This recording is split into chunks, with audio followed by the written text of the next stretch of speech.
ISKCON ইস্যুতে কঠোর অবস্থানে সরকার, হাইকোর্টকে জানালো রাষ্ট্রপক্ষ। নিষিদ্ধের বিষয়ে হস্তক্ষেপ করবে না উচ্চ আদালত।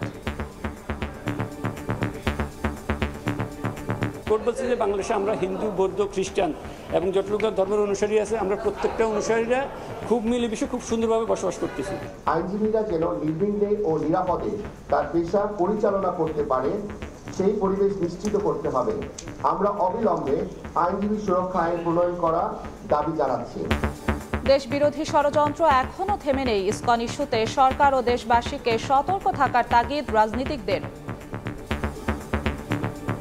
এটা বন্ধ করবার জন্য যা যা করা দরকার সেটা সরকারের করা উচিত। কোনো উস্কানিতে আমরা পা দেব না। এই জন্য বাংলাদেশ, এটাই হলো অভ্যুত্থানের বড় সাফল্যের জায়গাটা। দেখছিলেন প্রধান শিরোনাম। দুপুরের সময় সঙ্গে আছি আমি জিন্নাতারা যশোয়া। এবার অন্যান্য শীর্ষ সংবাদ। এবার যাত্রাবাড়িতে হাসনাত আবদুল্লাহর গাড়িতে পিকআপের ধাক্কা, হত্যা চেষ্টার অভিযোগ বৈষম্য বিরোধী ছাত্র আন্দোলনের নেতাদের। আওয়ামী লীগ আমলে আর্থিক খাতে লুটপাটের শ্বেতপত্র প্রস্তুত। সোমবার ফিরিস্তি তুলে ধরবে অন্তর্বর্তী সরকার। ব্যাংক ও জ্বালানি খাতে ব্যাপক অনিয়ম পাওয়ার দাবি।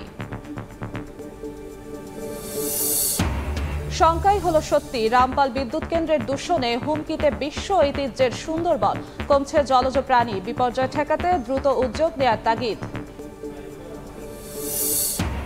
এবং রপ্তানি পণ্যে বৈচিত্র্য যেন কথার কথা, বারবার হোঁচট খাচ্ছে পাট, চামড়া ও কৃষি খাত। ইপিবির ভূমিকা নিয়ে প্রশ্ন, বিদেশি বিনিয়োগ জোর অর্থনীতিবিদদের।